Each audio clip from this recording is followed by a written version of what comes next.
the link, didn't you? Yep.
Champions, yes, it's a Thursday night beer buddy special.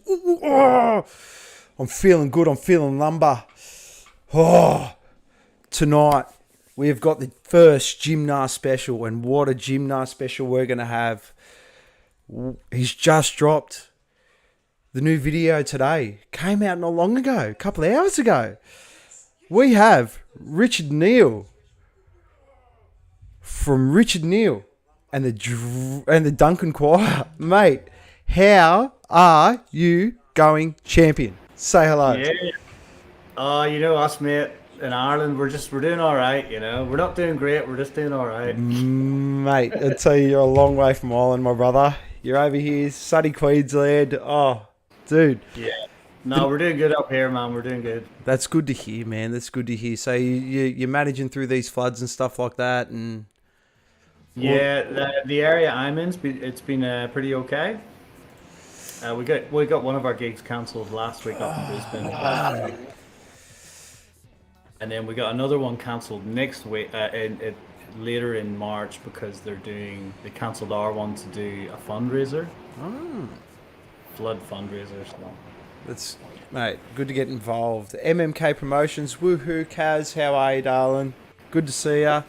We're here to talk. We're here to get to know the wonderful Neill, who's been in Australia for 8 years, fresh from Ireland, and has brought out some really, really good music. Man, tell us about the new track. Tell us about Tell Me. Yes, tell us about Tell Me. Right, where do we begin? There's so much to say, really. So, yeah, pretty much, like you mentioned, I'm from Ireland. I lived in the countryside, and when you say to somebody you want to be a musician, you know, that's just a no-go. That's a red flag. You know, there's farming, there's fishing, there's factories, and there's tradesmen. Or you can go to university and study and become, do something like that. So obviously, when I said I wanted to be a musician, I was met with a lot of resistance. But yeah, I just fucking cracked on anyway. I just thought that other lifestyle, I just couldn't really do it. I just wasn't buying it. I always knew it wasn't for me, you know. Bro, I feel you. I work at a factory. Oh my lord, I feel you. All I ever wanted to be was a musician, but man, you're living the dream. You. So, I mean, an Irish musician is just like a dime a dozen, but because it's like, do you know Bono?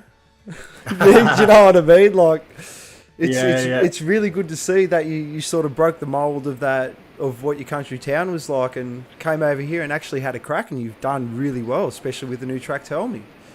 Yeah, that's it. So if you listen to the lyrics, it's all like, tell me to do this, tell me not to do that, and my questions, my rebuttals to these questions, so like, tell me how to live when I don't belong, and all these sorts of things. So yeah, the whole video was just kind of about, just sort of asking questions of like, I don't know how to live this life that you're telling me I'm supposed to live, so I'm just going to go and do my own one.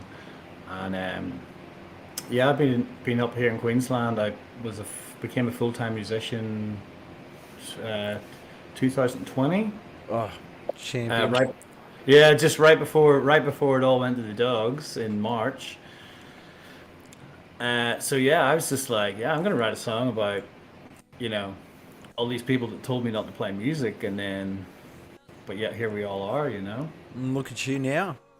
Look at you now, mate. That's it. You've come out, and especially doing it in another country too. That must have been a big step for you to sort of pick up everything that you know and come out here and have a crack.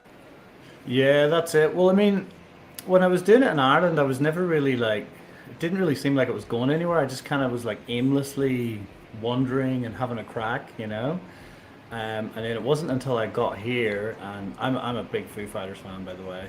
I've actually got my food. I love the Foo Fighters shirt on. I seen those guys playing, and I was just so inspired that I was just like, hold on a minute, we gotta get on this shit here. We can't, we gotta figure this out. So Man, kudos to Dave. Dave Grohl, of course. Yeah, he sort of gave me that kick up the ass that I needed. Mate, that is so good. I remember that when I started my band way back when, it was the exact same thing. We were at a show, and I'm just like, man, we can't let this train leave. We got to get on it, and we hopped on, but we're off it now. So, is what it is. Yeah. But man, like, it's how has the reception been for you over the last 2 years? For your music, has it been well received, and are you happy with I guess people's reaction to your music, because it looks like a lot of fun in that video. Yeah, it's been great, man. Like I said, like in Ireland, it felt like I was just beating my head against the wall. I was never getting anywhere. And then sort of a couple of years ago, once I started here, it just kind of all clicked. It all fell into place. So yeah, it's been going good, man. I'm pretty busy. I gig, probably 3-4 times a week, and That is awesome. yeah, I do like a solo thing. You see, that's how you get paid, and then I'll do the band thing because that's the passion, and Yeah, that's 100%. the next step is to develop the band. Obviously, the last couple of years have been pretty shit for it, but you know, there's been a lot of things that we can't do in the last year, but at the same time, there's been a lot of things that we can still do in the last couple of years. If you know what I mean. Yeah. So I didn't sit back and do nothing. I utilized that time and kept busy and did other sorts of things. So do you do all your pre-production in-house, and sort of like, do you have like a little bit of a recording setup and cool stuff like that, and do you sort of do all your pre-production like that, or? Yeah, I'll do demos at home. And then I have a friend called Benny D. Williams, and he's a wizard on the on Pro Tools. So I'll go down to his place, and I prefer doing it with him because I can just go in and start playing music, and he can set everything up and do all the computers and everything like that, and I don't need to think about any of that. I can just focus on playing music. That's good, man. That's good that you have that support structure around you, that you can actually sort of go down, just see someone, and yeah, they can just record stuff for you. That's really good. Yeah, he's really good. So I've been working with him since 2018 or something like that. I think I first met him. All right. And does he do all your recordings? Yes, he's done pretty much all of them. Yeah. Okay, man, it's really, really, really beautiful work. One quick thing, because we're on Beer Buddy. What are you drinking, champ? We have to ask. I have to ask. What are you drinking? There we go. We're drinking.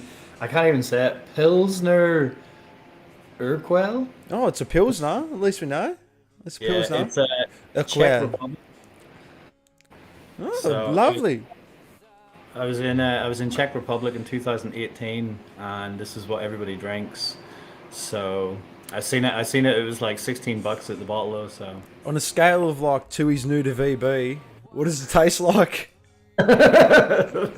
like 500. Oh, really? Oh, that much better. Yeah. How do you like the Australian beer? I like Great Northern. That's good. Oh no! No! Oh no! No, Stone and Wood then. Let's go with Stone. Okay, cool. Have you heard of Black Hops? I love Black Hops. Yeah, Love Black Hops. so I'm in Burley Heads, so that's just down the street. So I would live there. yeah. would So live these there. guys, they do some pretty good beers. They And do. then, Precinct. Have you ever heard of that place? No. Precinct. It's a Burley brewery as well. Oh. They've got a brewery, 10 minutes down the road from me. So Look at you, mate. You've gone like right into the Australian culture. You've just gone like, no, I'm not drinking any of that crap Australian beer. I'm getting to like the source of the real small time stuff. That's awesome. yeah. That's awesome. You're helping out little guys. That's good. That's good. Well, there is the local pub I go to down. It's below the Surf Club in Burley. They actually do Guinness, so that sort of keeps me happy. Is it tolerable? Our Guinness? It's yeah. I don't know. It used to be terrible overseas, so they've done something, and now it's actually good overseas. Okay, sweet. All right, we'll take that. We'll take that as a Yeah, win. yeah. And my one of my friends from Ireland, he was traveling. He'd only been here for like 3 or 4 months, and I took him down there, and I goes, "Is it? Am I just like desensitized, or is this like really delicious?" And he drank it, and he goes, "Yeah, it's actually pretty good." So All right, cool. All right, there we'll you take go. it. We'll take that as a win. Now, please tell us, Jimna, how did you manage to get on that bill? Yeah, well, we played a gig at a venue called King's Lear's Throne, up in the valley in Brisbane, and MMK they hosted that event, and Karen was there, and she liked what we were doing. So turns out we were a little behind the ball. This band only formed mid 2021, and obviously we've been dealing with like lockdowns and border closures and all that kind of stuff. So we're kind of like late on the scene. But yeah, we played that gig, and Karen, she was like, "All right, you want to come up and do the gym now?" Oh, mate, I can't wait to see it. I can't. I can't. I'm trekking it from Shitney, from my little home in Sydney, and I'm gonna trek it up there. I'm going to see it. Oh, I'm nice, gonna yeah. see the whole thing, man. I'm gonna try and get video stuff, but man, so it's obviously not just Richard Neill. We've got the Duncan choir. How did that sort of come about? The drunken, Is it the Duncan or the Drunken choir? the drunken midnight choir. It says the Duncan Midnight Choir on the thing, Which thing? on my thing. Hold on, just let me check it. Yeah, Dunken. I knew it was Drunken. Sorry, Kaz. All right, so it's a Drunken Midnight Choir. How did that come about? I knew I was right. I just knew it. My dyslexia. For once in my life, my dyslexia came in handy. It should have been Drunken. That's it, man. Because actually, a few people have actually remarked on the name. They're like, "I love that Drunken Midnight Choir." Yeah, it's beautiful. I think if it was called the Duncan Midnight Choir, I can't imagine too many people would be getting pumped about that. Oh, mate, no. Oh, because like I saw it and I just saw Drunken, and yeah, like so. How did that whole concept come about? The Drunken Midnight Choir. Where's because it's obviously you. Like you're sort of the main, like Richard Neill, like sort of thing, and then we've got the Drunken Midnight Choir. Yes, I know, Ivan. It's Drunken. Yeah, well, so like, um, well, look, whenever I started playing music in Australia, I started just doing a solo thing. Just, I was doing cover gigs just to make some money, and like I was just like, what's it called? And I was just like, Richard Neill, you know. So I kind of started to like build up my profile under Richard Neill. But then once I got the band in, then I was like, oh, do I switch the name? Do I drop Richard Neill and just adopt the Drunken Midnight Choir? So then I was like, oh, okay, what the easiest thing to do would be to just throw the Drunken Midnight Choir on at the end, and then that way, if I'm solo, I can just call it Richard Neill, and if it's the band, I can say, and the Drunken Midnight Choir. And then the actual origins of the name. So there's this little pub that I used to play in Ireland called Alfie G's, and like this pub was just absolutely mental. It was like the Wild West in there, I'd be like playing Proper the Irish acoustic. pub, like proper Yeah, Irish. Yeah. absolutely. I'd be playing the guitar, and there'd be like you just hear like balls smashing, and like there'd be people punching on in front of I you. love it. I love it. I don't disagree with any of that. I don't know why, but Yeah, it was just crazy, and all my friends were coming in, and they'd be hanging out, and we'd be partying and drinking, and once the gig finished and the night was done, I'd head outside and I'd bring my guitar with me, and then the band or my friends, they'd all sort of come over, and we just get the guitar out and just start singing, and playing the guitar, and we'd all be doing harmonies, and it actually sounded really good. And then the next day, I was actually listening to Leonard Cohen, and one of the lyrics in his song is he actually sings something about the Drunken Midnight Choir. That's one of his lyrics, and I was just kind of like, that was us last night. We were the Drunken Midnight Choir, like, and I was just like, that's such a cool name, and I was just like, that was like maybe that was maybe like 2000 and like 16 or something like that. So that was a long time ago. Wow. So that name actually sat with you for that long that you were like, if I'm making a band, this is what I am calling it. I'm calling it the Drunken Midnight Choir. It doesn't matter. Yeah. It's not a matter of if, it's a matter of when. Yeah, I wanted to call it that for like 7 or 8 years, you know. I was in a band. Awesome. I joined a band in 2017 or something like that. And one of the other guys, he called it Anarchy Hearts. And then I was just like, yeah, no worries, whatever, you know. But then that band didn't work out anyway, so it kind of worked out that I didn't use the name for that band and I kept it for this one, you know. But it couldn't have worked out any better because the name, even though it's a bit of a mouthful, it absolutely rolls off the tongue, especially when I get it right. Yeah. Well, I mean, I was contemplating dropping the Richard Neill and just calling it the Drunken Midnight Choir. I would like to do that, but there's like so much like you have to online. I would have to go on and just change so much stuff, you know. Yeah, stuff that. Yeah, like Spotify, for example. If I started I can't change my name on Spotify. I would have to just drop that profile and start a new profile and upload all my music to that, you know.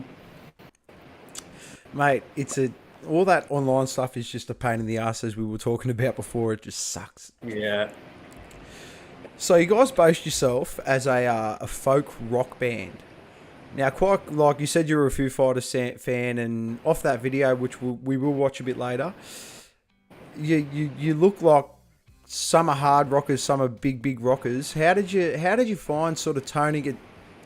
I guess with that tone down in I guess the style that you listen to in comparison to what you play. Well, that's the thing is I was sort of reared in rock music, grunge music, punk, and then I was also spending a lot of time listening to like folk music, you know. There's a guy in Ireland called Damien Rice. I listened to him for a while. And Ben Howard, he was pretty amazing. John Butler Trio, I love that. You listen to Newton Faulkner? Yeah, Newton Faulkner. Man, that guy's a bro. I like him. Yeah. I heard Xavier Rude and all as well. Oh, yeah. That acoustic, folky roots kind of thing, I really sort of gravitated towards that, you know? Well, it's weird because you've actually, like, I when I listen to your music, I just, and I'll be completely honest here, I just assumed that you were just some Aussie dude. And you've sort of encapsulated that Aussie feel to the music, but you've written it really, I guess, surfy. I don't know. You've really captured it. It feels really coasty. Yeah, right. Do you know what I mean? Like that's just a personal opinion on my end. Like, but it's really easy listening. Really, like, you know. How did you find sort of saying, like you were saying before, that you came from a country town in Ireland? When you came over here, did you just like, it just like everything around you, it just looks like you've just embraced the Australian culture so hard. And it's actually, that it's so much so that it actually reflects in your music. Yeah, absolutely, yeah. It's so, fantastic. When I lived in Ireland, we used to go like surfing on the west coast of Ireland. So I lived on the east coast, so we would get up at like, 5:30, drive for 3 hours to the west coast. January is the winter time over there, and there was one winter, and like we got to the west coast and there was like snow on the fucking sand, you know. Jeez. we drove for 3 hours, so we had to get in, you know. At least it wasn't pebbles like the UK. Yeah, and then we'd sort of like, you'd come home and you'd like watch this surf video on TV, and you'd see like, it'd be like blue skies and these beautiful waves, and you'd see like this beautiful blonde chick like just carving up this wave, and I was just like, that's not real, And then you went to Queensland, and it is real. Yeah, I was surfing out in Burleigh Heads, and sure enough, I seen the beautiful blonde on the wave, and it was a perfect day, and I was like, oh, it is real, I'm here. You were meant to be here, mate. Like, quite clearly, because I don't know, it shows in your music. You just love it. You're just Yeah, so well, happy. I think all of those songs were all written here. Yeah. Yeah, mate, do you mind if we maybe sit back and watch a video clip with the people? Yeah, go for it, man. We got me man Ivan on. Ivan's an avid watcher of the Beer Buddy. How you going, Ivan? What's up, Ivan? So let's see. I'll get off my Facebook. Oh God. Bloody. So we're gonna watch the new video clip that came out today called "Tell Me." Now this is the unofficial video. Yeah. Well, yeah. So is there going to be an official video? Yes, the official video came out 2 weeks ago. What? The official video? Beer Buddy hasn't been on top of his stuff, people. I apologise. Oh mate, there's been four videos. It's complicated. It's been raining really hard, people. I'm sorry. Yeah. I'm sorry. There was the official, the live, the solo, and then the unofficial. So. Okay. Because this video I saw today, I loved. I loved it. It just looked like so much fun. So we're going to show the peoples. We're going to show the peoples. I haven't got that too loud. Alright. So where was most of this filmed? Oh, Australia, Croatia, United States, Ireland. So hold the phone. You've taken this whole thing overseas. Yeah. Oh, so just throughout all the years, like some of the oldest footage on there is like, you know, maybe 3-4 years ago. Just all these different videos that I took with different bands in different countries doing different things. And just basically compiled them all together there about a month ago, you know. That's awesome. Seriously, the production value is absolutely amazing. And the editing. Who edited this? Did you do this yourself or? Yeah, I just did it at home on iMovies. You see that? I love hearing that shit. Because like when I hear stuff like that, I go on that no excuses. Do you know what I mean? Like, when you say stuff like that and the video comes out like this, excuse me, when the video comes out like this, mate, a bit of ingenuity and just having a muck around and look what you can produce. Yeah, that's it, man. You know. You've done and what, Croatia and USA. Yeah. And you played these songs over there. No. So this is just footage that I have on my phone. It's like a little biography of all shows that you've played for this song. Yeah. I So get. just on my phone, man, I had like 100 different videos of me playing in different countries, venues, different scenarios, you know, and it was just all sitting on my phone, and then I just chopped them all up and stuck it all together. Mate, fantastic. Mate, you should make this the official video because it just encapsulates the song so well. Like, especially off what you just told me, you sort of said that you were told that you sort of had to get into this trade or work in a factory or do something like that, and bang, there's proof that you've done it. Exactly, that was exactly the point, you know. Well, it's fantastic. Really, really good. Yeah, cheers, man. And just the amount of fun, like it's what music's meant to be. Like when you're at that level of being able to play live shows and stuff like that. Yeah. And like you said, like anybody can do that. Like I don't know how to use iMovies. Like you just figure that kind of stuff out. You know, anyone can do it. You know. Man, how do you reckon I run this podcast? It was trial and error. Yeah. And a lot of error. Yeah. Oh well. But even like the way even those filters that you've put in, it's artistic, it's cinematic, you've really encapsulated. You should do all your own videos, brother. Straight up. Save yourself some money. Yeah. Because you got all the different versions now, you know. The Yardie. Oh, that had to be back in Ireland. The Yard glass, yeah. That was Ireland. The keg stand. The shoey at the end, that was Australia. Hey, it's like look, it's all Beer Buddy. I love this. Beer Buddy. It's a Beer Buddy video clip. Fuck. This is how I want to live my life. This is how I dreamed my life would be. Drinking beer and playing music. Drinking too much beer and playing music. No such thing. The shoey at the end. How good is that? Did you ever hear about a shoey before he came to Australia? No. No? Were you disgusted or horrified? No, I loved it. My wife, she loves country music. Really? And, is your wife Australian? Sorry. She's from LA, California. Oh wow! You guys like done the whole thing. Yeah.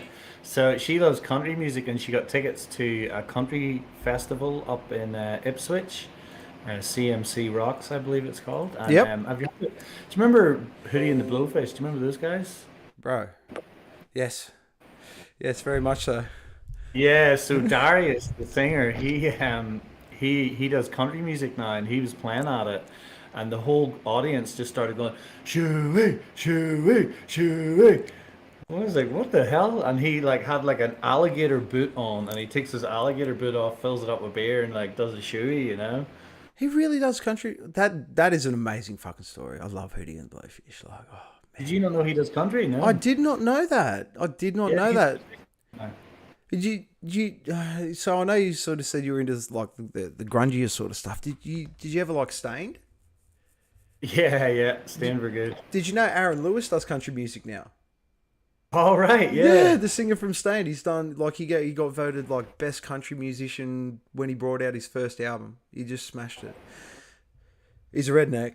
A proper redneck, but man, he's good. Because it's actually funny you say that because my wife is actually a country fan as well. Yeah. So she's really I never really got into country. She's got me right into country. Oh, you're loving it. I love it. And it's actually funny that you say that because this is what I was talking about before. You have some musical range. Now you said like when you read the caption for you guys the folk rock band, but you listen to all the tracks on Spotify and you've got that little bit of movement where you could sort of like tiptoe into country if you wanted to. You've got that range. You've really got that range. Have you ever thought about sort of having a bit of a shuffle into the country? Yeah. The country stuff? Big single. No shit. Yeah. I wouldn't say country. I would say folk, kind of more. Like let's say kind of like more Mumford Sons. Yeah. Oh, see. So the next single actually, yeah, because that's the thing. Like I was saying, the Misso, she was like, "Yes, why isn't this your single?" You know, instead of telling me, I want to hear this one. Well, it's got that country kind of bum, like that kind of thing going on, you know? As long as you've got that sort of waltz to it, it could... Yeah, it's got that kind of beat going to it on a double bass, but then it's got like the harmonies that you would see, or the acoustic guitar that you would see in, you know, like a Mumford & Sons song, for example. So I love that. It's good that you've actually... Because like I said, you got so much room to go wherever you want, because it's just the way you present is so dynamic. It could be rocky, it could be realistically whatever you want it to be, because you sort of sit in a really good space of genre, if that makes sense. Yeah. And it's awesome. A few different options, you know. Yeah. I kind of like the fact that you're an Irishman that's come out here and sort of haven't gone down that sort of... It's hard to explain. You've really made it your own. You've made it in the weirdest way. You've made it Australian in a sense.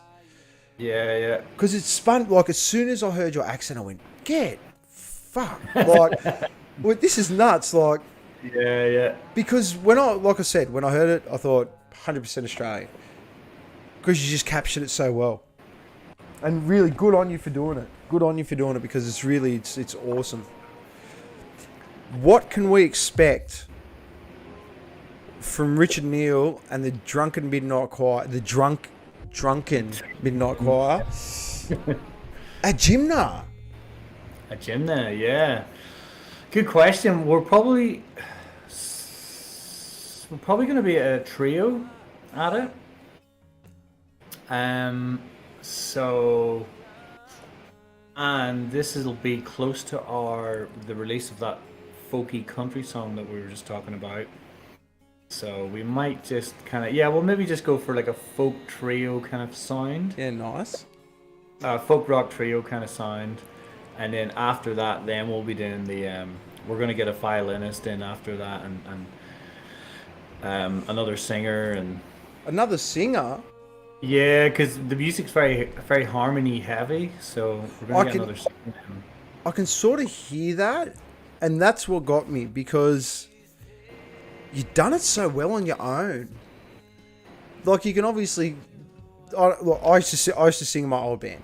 So, I used to sing in my old band.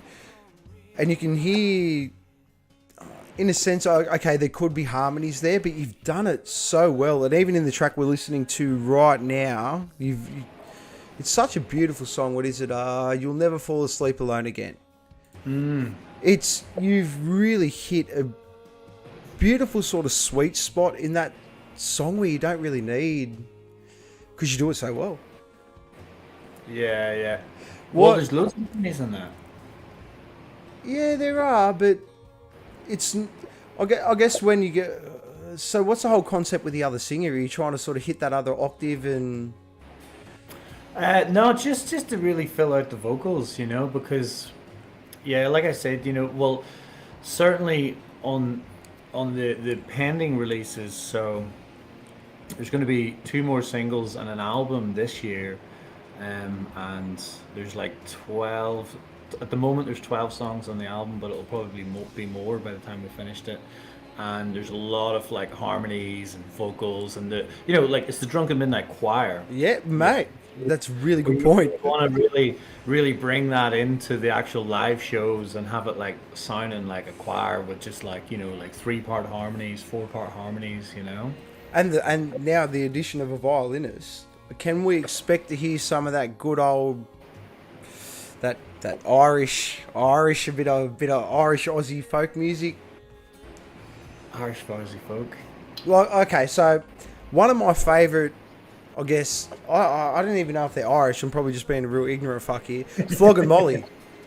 Oh yeah, they're American actually. Okay, there you go. Well, he comes out here and he speaks with an Irish accent, so I just assumed. But that shit's mad.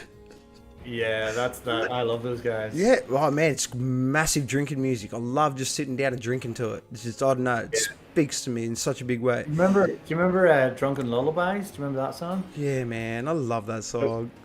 What we did, our drinking game we used to do was when it kicks in, it's like got the violin, hey, and then you have to start drinking your drink, and you have to finish it before the lyrics come in. Alright, when I come up to Jimna, we're fucking doing that, me and you, boy. Alright? We're doing that. But could we, like, with the addition of sort of that violin, could we... Yeah? Oh, so you're saying like maybe like a bit of a punk Irish or something? Yeah. Could we expect a bit of that? That's a good idea. I'd love to hear that. I'm down for that. That sounds like a pretty... Like I honestly hadn't thought about it yet, but... Because, I mean, realistically, you guys have got a whole market that hasn't been tapped out here. We love drinking.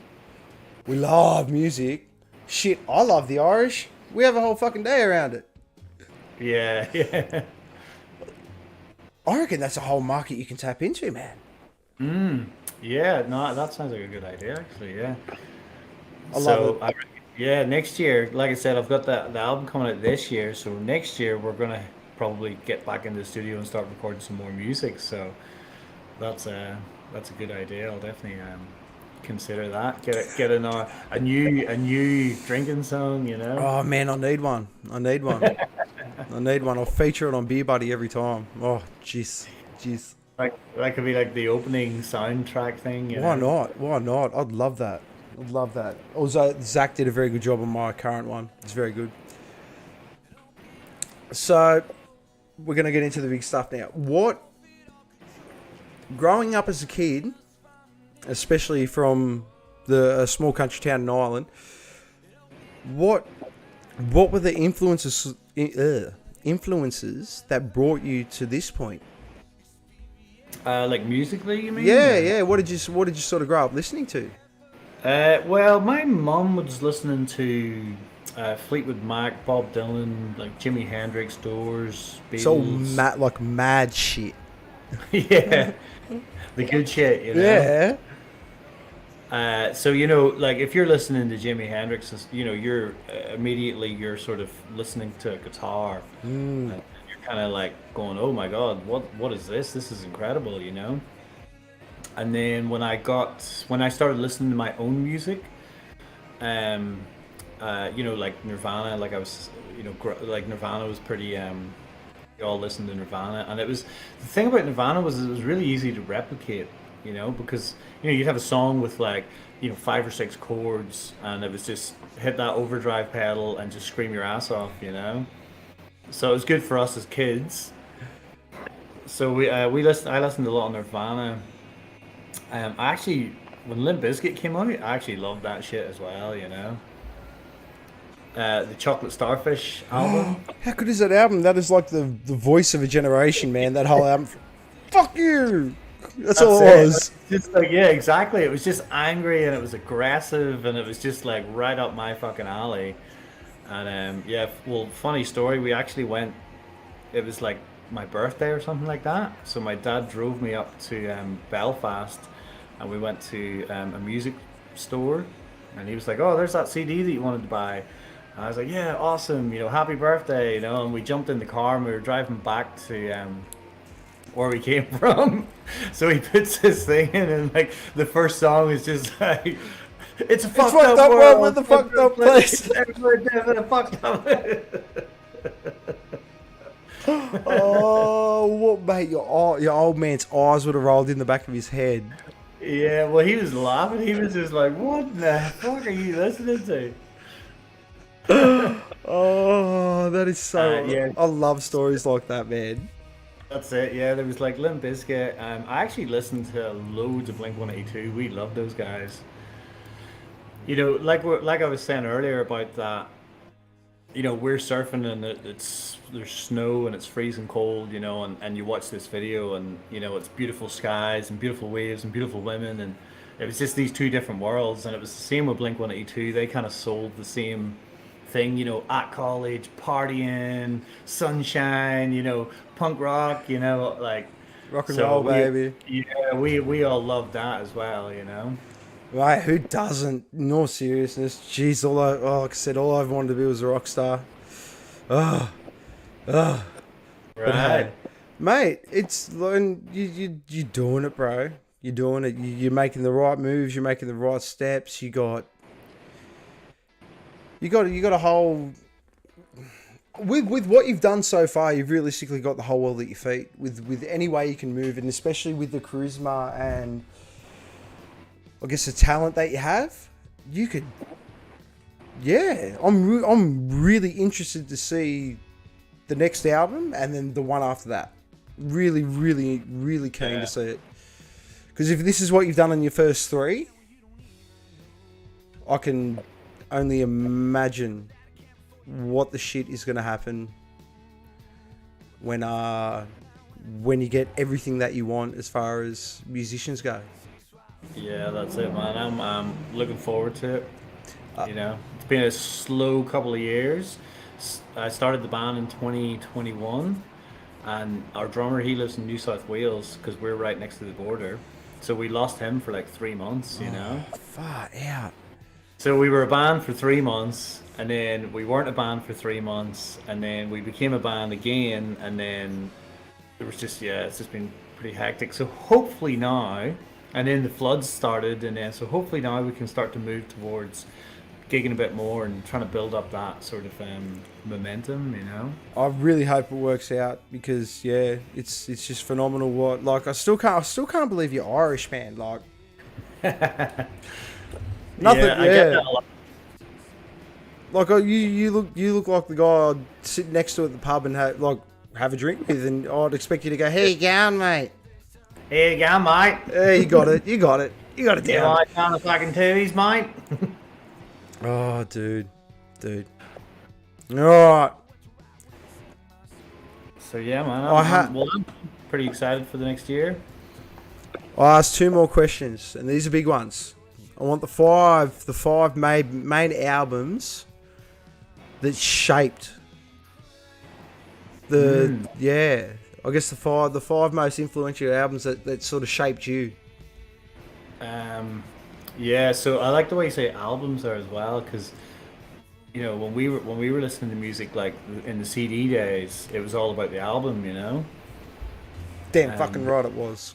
That seems to have changed because you know I can just listen to any song I want at any given moment, you know. And back then it was like it was Christmas time. You went and you bought a couple of CDs and you listened to those CDs every single day. And The man fucking knows. Yeah, He knows exactly what I'm talking about. yeah, that's it. So yeah, like I said, I touched on earlier that Chocolate Starfish album. Like I absolutely love that one. I listened to that one inside and out. Chocolate Starfish. Yeah. Toxicity, System of a Down. That was Wow. number Okay. start to finish was just like amazing song. It was a very good album. I don't like it anymore just because it got played to death. Yeah. But it's a very good album. Yeah, it was though. It was pretty amazing. I just like the fact that from start to finish, just every single song was just amazing. Yeah. And then with Queens of Stone Age, was it Songs for the Dead or Songs for the Deaf? I'm sure someone will correct us in the chat. Yeah, because number 4 was Songs for the Deaf. Okay, it was probably named after that. The Dead or something like that. But that whole album, yeah, start to finish, just like every song was an absolute banger, you know. So yeah, put that one down, and then are we talking about just over all time or when? Okay, well, it was more so just the ones that sort of made you the musician that you are, I guess. I guess it got you, yeah.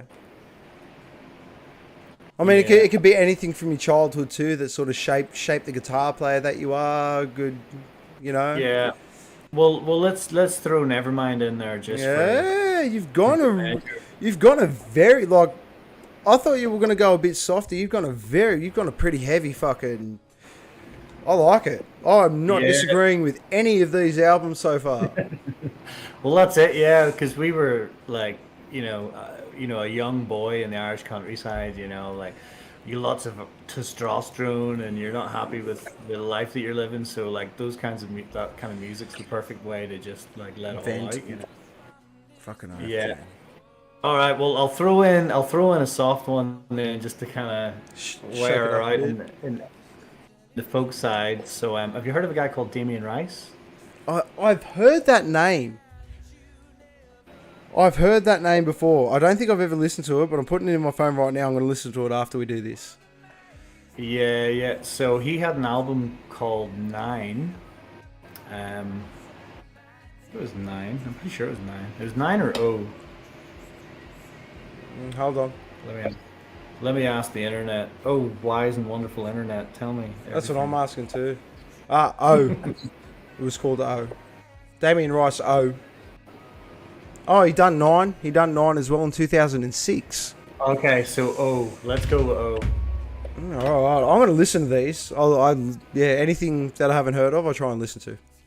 Yeah, so the O one, that was like real folky, and it was like a very like raw, emotional album, and there was like cello and violin on it and stuff like that there. And if you listen to that You'll Never Fall Asleep Alone song, you'll probably be able to see the influences there.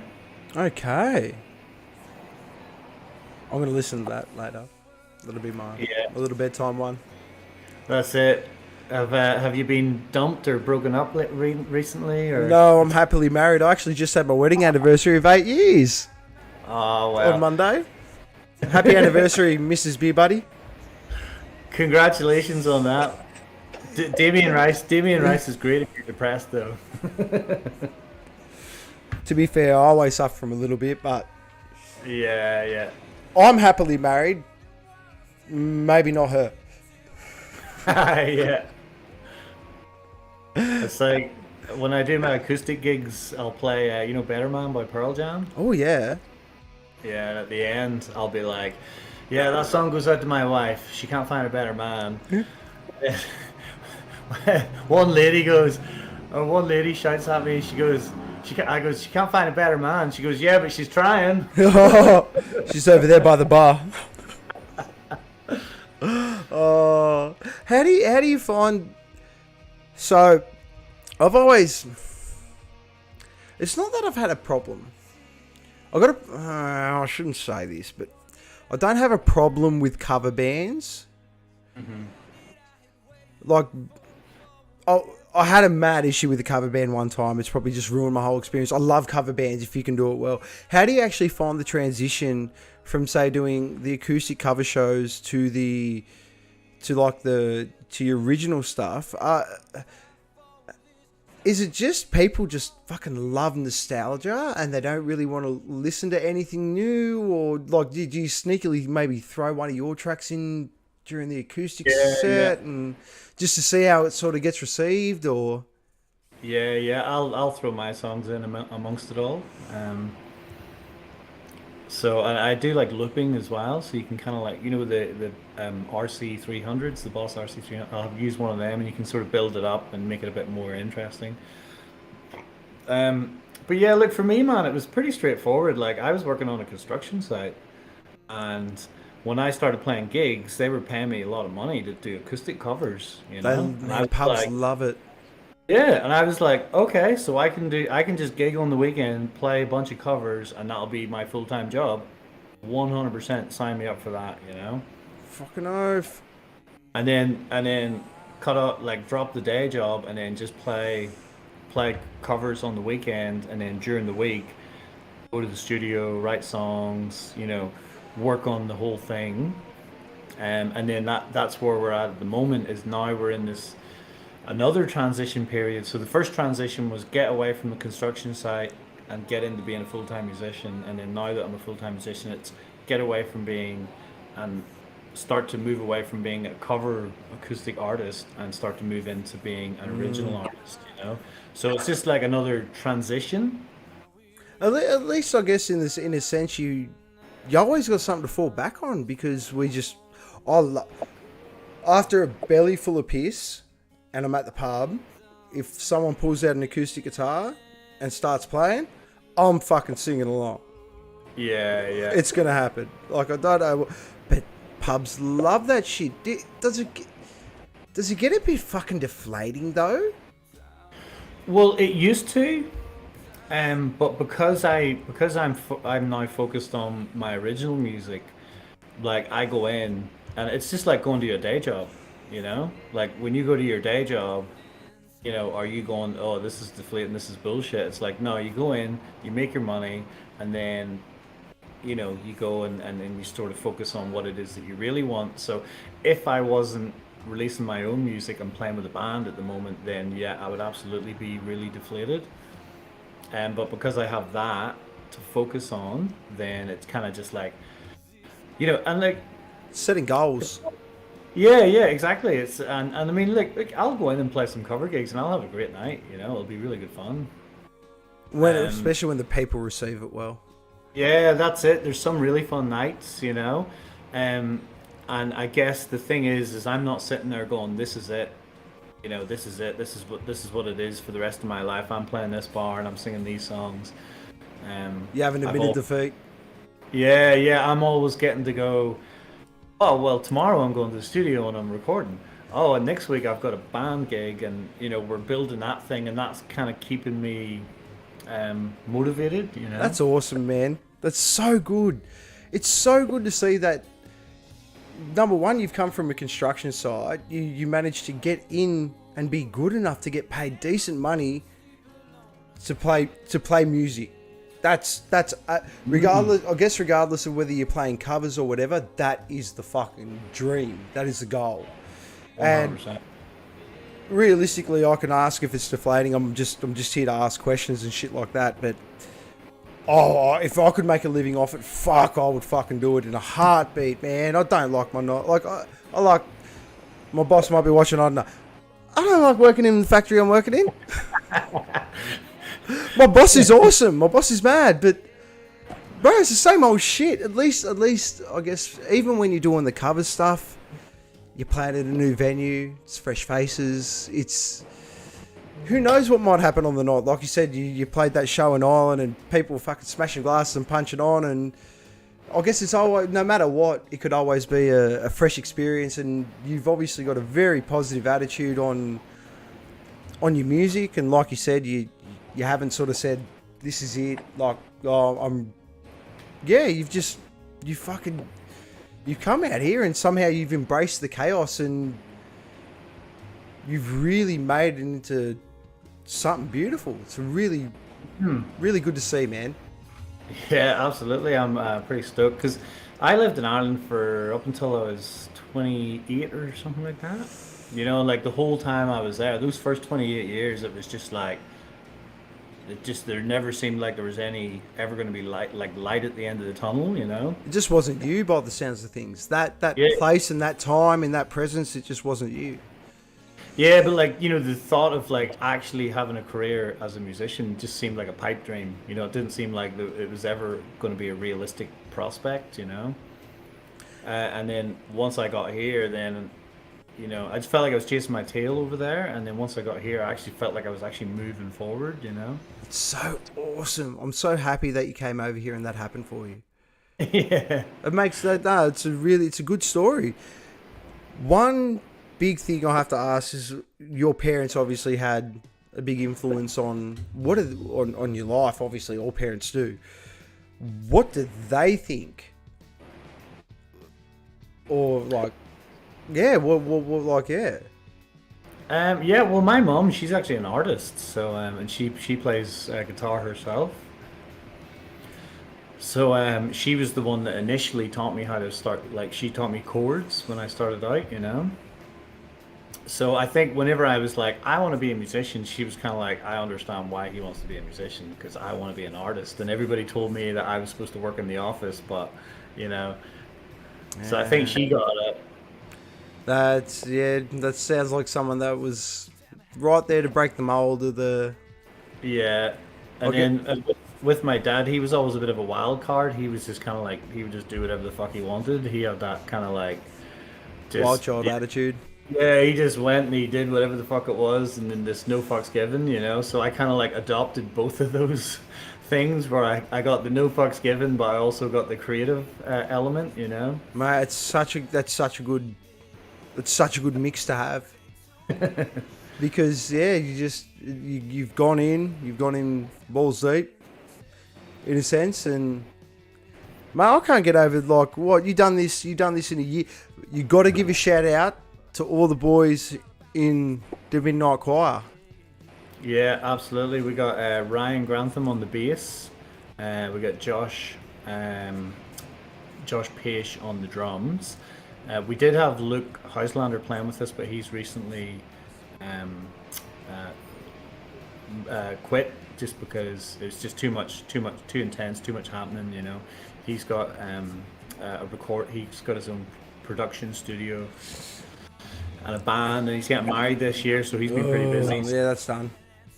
He done, Yeah, man. so he's Goodbye, soldier. I'll hit my microphone. Sorry. Yeah, so he's kind of getting out, but yeah. So like I was saying to you before we started. So Josh, he plays with a metal band called Beast Machine. So yeah, so those guys they're going up and down the East Coast, and they're just like they're hard, they're pretty hard. Yeah. What are they called? I've got to get them. Well, I'll check them out. What are they called? Beast Machine. Beast Machine. I love my metal. Yeah, these guys, they're just a duo, but the pair of them fucking go hard. Hold on. Do they do loop stuff? And one of them, so you got the drummer. Have they been doing like some big gigs? Well, they did. So Heavy Mag, they done a tour with Heavy Mag down the East Coast a month or two ago. And what was a Beast? machine. Beast Machine. Because I saw this duo at a show, and it was the craziest thing I've ever seen. They had a loop pedal, and it was all heavy, and they didn't like all the heavy stuff on the guitar, and then one of them jumped on the drums, and then the other one, like while the loop thing was going, he jumped on the bass, and it was just the craziest thing I've ever fucking seen in my life. Right. Okay. That wasn't them, but they do have like a track, like a backing track thing that goes with it. So the whole thing's on a click track, and then they just kind of go with the click track, and then they just. I fucking tickle me. Very intrigued. I'm very interested. Yeah. So he's a metal drummer, and then, like that. I'll never fall asleep alone again song. Like, he's like, yeah, I'll be your drummer, and I'm like, did you listen to the song? Man, it obviously spoke to him. Yeah. Well, so I had went into the studio. I'd recorded 12 tracks on the album. So they're not finished yet, but I had those which were almost completed. So I sent them to him, and he listened to that. So he kind of got a good perspective on what we're doing at the moment, How does he find it going from sort of that mad metal stuff to sort of that toned back? Yeah, that's it. Well, he's actually been learning a lot as well, because he'd been playing metal his whole life, and then he had to sort of like, readjust and learn, like, okay, so I can't go crazy. So, but that's the thing. Some drummers will kind of just go, oh, I can't go crazy and do a big mad fill, so I'm just going to sit here and be bored and do nothing. Whereas he's like, no, I'm still going to make this interesting, but I just don't have as many like tools to work with. It's a good drummer. He's still got presence. Yeah, that's it. You've like, it's like less is more almost. So, and I think when you don't have all the crazy fills and rolls and all that kind of stuff, it's like you gotta just have so much groove and so much of a vibe going. And control too. Yeah, exactly. It takes a lot. And I've just seen here in the chat that Ryan Grantham is playing in 3 bands at Jimna. Yeah. Motherfucker, you crazy. You crazy. You couldn't. He's like the Gold Coast whore, Oh, mate. You must be fit. You're not playing all 3 shows in first day. I know that. He's playing the first day with me, and then on the second day he's playing with Johan and Dreams of Indigo. Wow. Okay. I'm so keen. For That's it. And then he also plays with another band called Ivory as well. Ivory, far out. This guy's big. See, good drummers, rocking horse shit. I said this before. Good drummers, man, and that's the thing. As soon as you find a good one, everyone wants a fucking piece. Everyone. It's actually good that he's working with Johan, because we've had Johan on the Beer Buddy before. And he's a stand-up dude. He's a really nice guy, and I'd like to see you two maybe do something together. Yeah, well, that's it. We're actually he lives in Burley Heads as well, so. I reckon that would be fantastic. Yeah, I think so too. We'll have to set up a deal. One of these days. Well, you know what? He can do the drinking game with us, and we'll bond. Yeah. We'll do the duo. We'll do the drinking game, and then as a duo, we'll come up with the new Irish punk Flog and Molly song. Oh, mate, we'll do it. You heard it here first. Yeah, that's it. So, yeah, I'd be keen for that. And like it's a good thing as well to collaborate with other artists, because then it kind of like lets you sort of step into their world for a song, and then they can kind of come and step into your world for a song, And it's a growth thing. I guess at the end of the day, you sort of learn their techniques and the way they think about. It's really interesting stepping into, I guess, the studio with other main musicians, because you get to learn their flow and just the way they. I don't know. Everyone seems to attack recording differently in the weird sort of way. Like you said, you like to sort of just be let free to do your music stuff while someone else sets up, and you just want to, I guess, live in the moment of where you are and stuff like that. That's awesome. Yeah, that's it. And then whenever I started recording, like I didn't have a clue what I was doing either, like nobody does. Like the first time you go into the studio, first time I went in the studio was when I was like 17 or something, but yeah, you don't have a clue. You're just learning and you're trying to figure it all out. And the producer, he's been around the block 10 times over. So That's what they get paid yeah, for. yeah, exactly. So it was just like I kind of like I like to use the Spock Captain Kirk analogy. Oh, go on. Which one? So he's kind of like the cap. He's kind of like Spock. He's like really like this is what you do. This is how it's done. Like I've got the experience, the knowledge. I understand. And then I'm kind of like the more reckless, like Captain Kirk, like steering the ship. Like no, fuck it, let's go there. Let's try this thing. Yes, yes. And he's like, it's not going to work. And I'm like, let's do it anyway. Just show me that it's not going to work. Show me. Yeah, exactly. That's exactly it. I want Prove you it show to me me. why. Exactly. And if you're right, I'll be like, okay, 100%. Let's not Yeah, do that's this. it. Just show me and I'll shut the fuck up. Just humor Yeah, me. that's it. And then he's like, yeah, no worries, mate. Fucking, you're the one that's paying for it. So if you want to sit here and try this fucking thing for 2 hours, go ahead. It's like, I'm trying to help you. Yeah, but that's it, man. You just gotta figure, you gotta experience. That's how I learn, is by actually doing it and Well, it's all trial and error, and there's no progression without learning what your errors are. It's just nothing. It's like I always grew up with practice makes perfect. No, it doesn't. Practice makes progression. yeah, And the more time you spend in the studio, the more you progress, and the more you know what works, and the more you know what doesn't work, and you save money, and you save time. Those are yeah. the two big ones. It's the same with gigs. You could practice like 1,000 times, and you'll go and play a gig and you'll suck. Just because you get on stage and everything changes.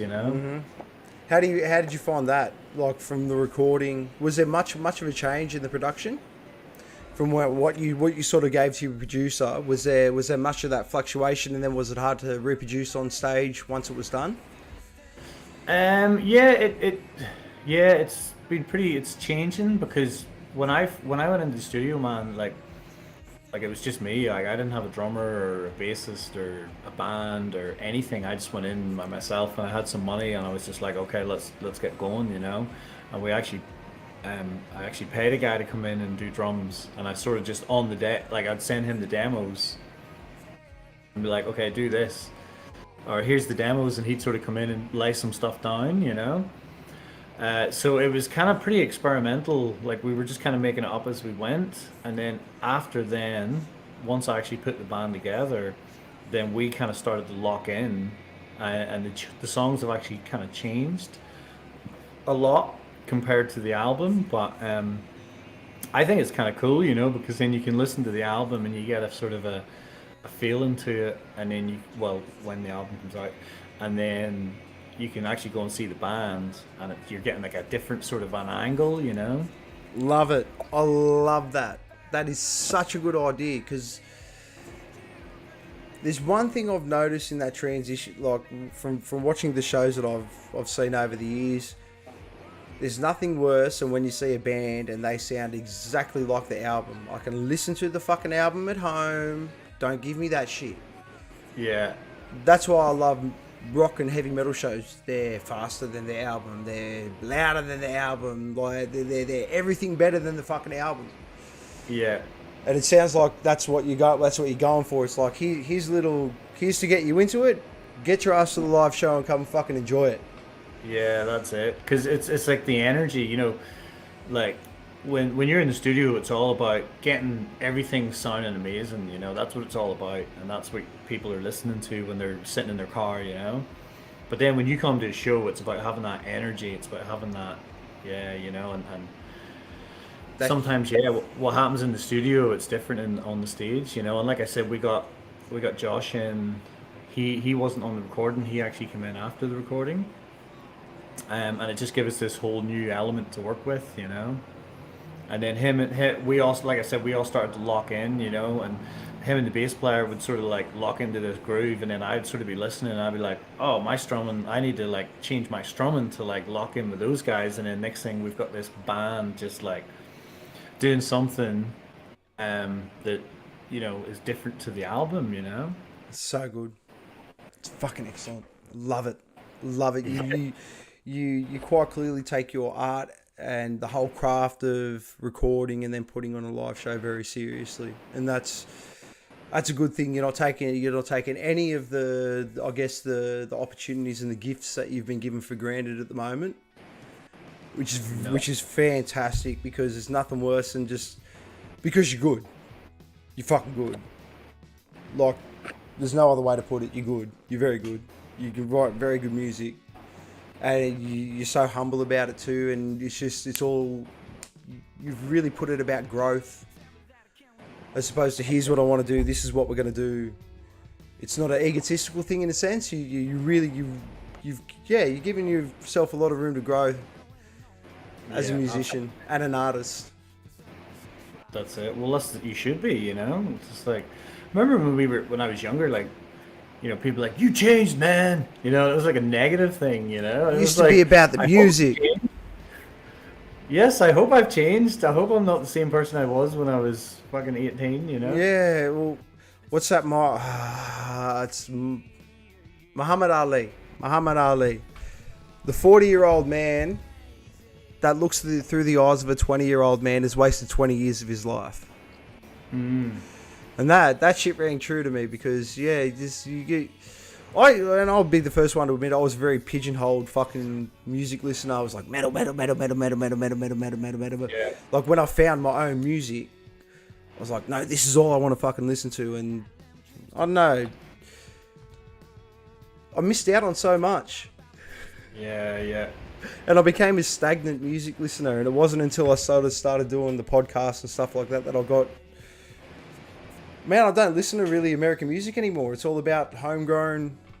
Yeah, because you're getting exposed to alternative... Yeah, well, it's beautiful. And I feel like I've missed out on like 15 years of music. Yeah. And I'm getting right back into it now. Because, like I was telling you, man, that guy Damien Rice that I was listening to, you know, he was like, you know, you were like, oh, this is all pretty like rocking music you're listening to, and like you're saying, I was kind of like almost somewhat pigeonholed into that like scene, and then I started listening to, you know, acoustic music, and it was just like totally out of the thing, and yeah, you know, that ego kind of kicks in and goes, you're not allowed to listen to this. You're a rocker, not remember.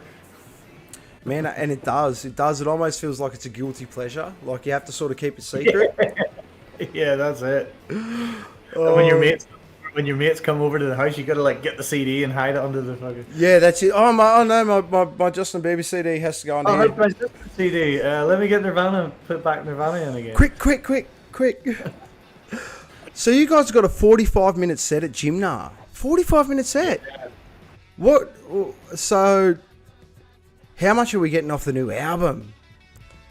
Yeah, it's probably about 10 songs. Nice. 10 songs. So we have one acoustic song, like fully acoustic song. So we'll probably not play that one. And then we've got another one that I do. It's like I do it on the loop pedal. So we'll probably drop that one, and then the other 10 tracks that'll be the all the songs that are on the album. But then it'll also have, like I said, the live additions, you know. So the song finishes and we'll keep jamming for another, you know, minute or something or whatever, you know. Oh, I love them things, man. I love shows like that.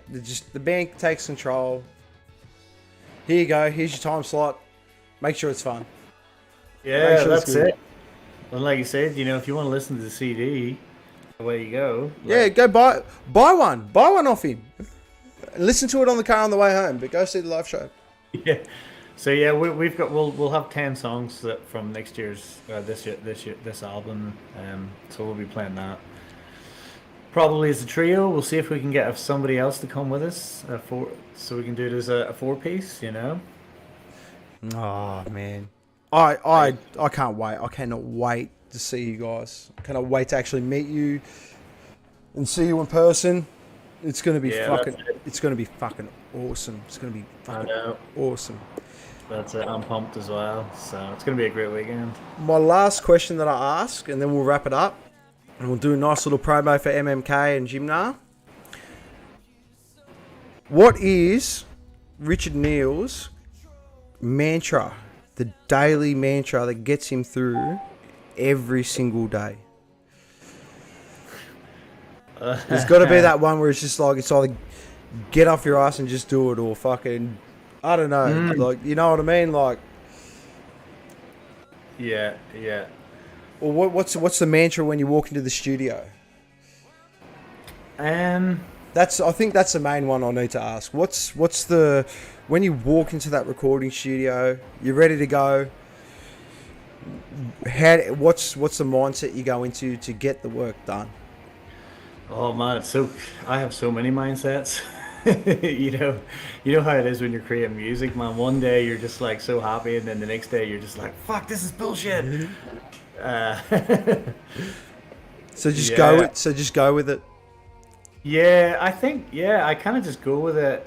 You've got your bad days and you've got your good days, and I guess you just gotta ride through the both of them, and I guess if you just have that kind of desire and that love, like that passion, like if you wake up in the morning and the only thing you can think about is music, and if you go to fall asleep and the only thing you can think about is music, it's like getting into that studio and making that song like alleviates some of that headspace, like playing that gig, if that's the only thing you can think about all week, you know Just living it, and living the moment. yeah, Living, it's just yeah. it's just the desire and the passion, just like there's never a week where I couldn't not play music or couldn't do something that musical, That's awesome. uh, or if I play a gig and there's one person there, it's like um, well, that's not going to stop me from playing gigs. I'm not That's the going to go, most personal show you can ever get. yeah, I'm not going to go, this is bullshit, nobody came to my gig, and I'm just cancel, just quit, stop playing. It's like, no, I'm just going to keep playing. Like, if you guys want to come, that's awesome, but if nobody comes, like, I'm going to keep playing gigs, and if nobody listens to my music, I'll keep releasing it, so it's just because it's just the desire, The that's all. desire to create art. Yeah, and then if you do have a difficult period, you know, you just remember like how important it is and how much you love it, and then that sort of just you're always going to get over whatever speed bumps in your way, I love it. It's so good, So man. It's such a good not really, attitude to have. It doesn't matter, but it's not really a mantra. man, for anyone that watches this, that's thinking about doing it, just do it. Just do it. Look what he done with this video clip. It was all done off just learning process. This is what I'm talking about. No excuse. And I was meant to Yeah, have a band on last week, and I'm having them on the 14th, but that's not. But these guys couldn't afford the recording, so they done everything in house, and the recording is fucking fantastic for everything done in house. They done the video clip all off their phones, and the reason why I wanted to have them on is because of that. There did is you do a no reaction excuse. video? Did Yeah, you? man. Yeah, I I did. think I've seen the reaction video, and he's got the bass in the back garden, just Yeah, playing like man, mate. Those mate. Sarah Kills. Those guys are fucking he's like bros. he gets out of his bed and just smokes a bong or something Yeah, like man. that. Yeah, mate. Zero fucks given. Do not care, mate. Those guys are the epitome of you have no excuse not to start something. Yeah. If you got the will, and you've got the energy, and you've got a little bit of time, look at what you can create. And that's what art is. It's all about, I guess, time management in that sense and stuff like that. Fortunately for you, you have the opportunity to be a full-time musician, which is fantastic. Like, so Yeah. happy for you. Like, living the dream, brother. Like, like, living the dream, man. I could not be happier for you. Have you got any gigs before Jimna? I know you said you had that one cancelled, but have we got any little sneaky ones that we can promote before the end of the stream? Yeah, we got this Saturday. What's this Saturday? Is it 13th or something, It isn't it? is Saturday the 13th. Saturday 13th, yeah, we're playing at the Coolangatta No, it's the Hotel. 12th. It's the 12th. The 12th, sorry. This Saturday the 12th, we're playing at the Coolangatta Hotel. So like I was saying, we're playing with Beast Machine, and we're playing with a band called Vulgar Display of the 90s. So What are uh, they? What are they gonna play? this is going to be like a 90s inspired event. So we're going to play some of our original stuff, but then we're also going to play a load of grunge Oh, and nice. from the 90s. And then Vulgar Display of the '90s, they're gonna play like a bunch of metal music from the '90s, you know. So much Pantera. Yeah, Pantera, and like I think they play Faith No More. Or was it Sepultura. Love Sepultura. Grew up with that shit. Yeah, so that's going to be on this Saturday. Oh, that's fantastic. Mate, And Richard, I want to thank you so much for being on tonight. I cannot wait to officially meet you and the Drunken Midnight Choir yeah. at Jimna. Mate, give a big goodbye to all the beautiful people out there. And Beer Buddy, will have Richard Neill and the Midnight Choir, hopefully. Mate, I want you all on next time. I want to get some banter going. We're going to put shit on each other. It'll be good. We'll get fucking drunk. I got these. I've been drinking out of these stubby holders. It's like the Richard Neill stubby holders. So have you got a website up? Yeah, just richardneillmusic.com. All right, I'll link that in the page for the stubby holders at the end on the YouTube video. Yeah, obviously you'll be getting one up at Jimna. So that's a good reason to come. Yeah, I was like, I gotta give the Beer Buddy a fucking stubby holder. You know? I will drink out of that all fucking weekend. Yeah. Not like I'll put a beer in it. I won't drink out of it. That's it. Yeah, I'll be keeping an eye on you, mate, just to make sure you're not drinking out of Johann's stubby holders. You know. Ooh. I'm down to clown. I'm down to clown. Just double pumping, one in this hand, one in that hand. I'm in another state. Who knows what'll happen? Yeah.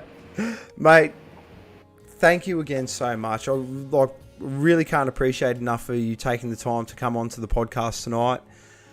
Big shout out to MMK for putting on Jimna. I hope everybody that's going to Jimna, and if you're not going to Jimna, get your ass a ticket, because it's going to be a banger.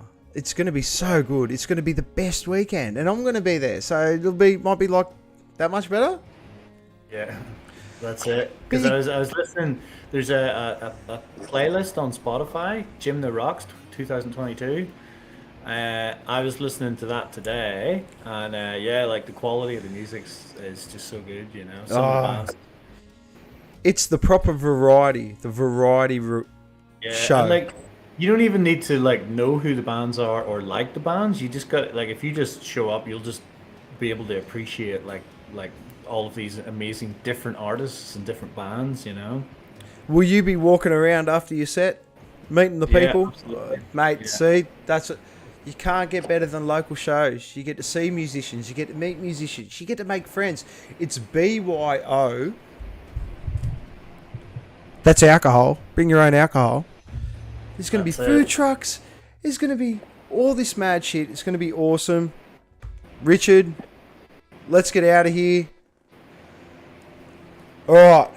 Thanks for having me on, dude. It's been a pleasure. Mate, I love it. I cannot wait to have you on again after the album comes out. Yeah, sounds good, man. Sounds like a plan. I'm going to give it a little sign off, and we're going to have a chat. 2 seconds. All right, champions. I'll be back very soon. Next week, we got PhD on for the next Jimna installment. That's right. PhD for the next Jimna installment. I've got Red Sea for one of their last interviews as a full band. But we'll talk about that later. But mainly, if you haven't got your tickets to Jimna, go get your tickets to Jimna Rocks. It'll help out the community. If you're from Sydney, while you're driving up there, you can go spend all your money at all the little communities and shit. It'll be mad. They'll love it. I'll love it. You people are awesome. I will see you soon.